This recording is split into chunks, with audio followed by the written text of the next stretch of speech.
అందరికీ తెలుగు భాష దినోత్సవ శుభాకాంక్షలు. తెలుగు అనే పదంలో మాధుర్యం ఉంది కదా!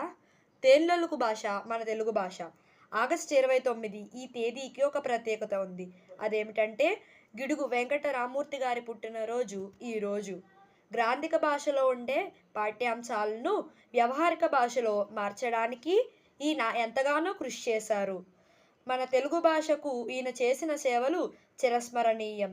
విద్యార్థులకు సులువైన విధంలో పాఠ్యాంశాలు ఉండాలని, ఇంట్లో మాట్లాడే భాష వేరుగా ఎందుకు అని, బడిలో మాట్లాడే భాష వేరుగా ఎందుకు అని ఈయన ఉద్యమం చేపట్టారు. అందుకు గుర్తుగాను ఆగస్టు 29 అనగా గిడుగు వెంకట రామ్మూర్తి గారి పుట్టినరోజు మనం తెలుగు భాష దినోత్సవంగా జరుపుకుంటున్నాము. తెలుగు ద్రావిడ భాషల కుటుంబానికి సంబంధించిన భాష. మన తెలుగు భాష భారతదేశంలో మాతృభాషగా మాట్లాడే భాషల్లో చూసుకుంటే 4వ స్థానాన్ని సంపాదించింది. మన తెలుగు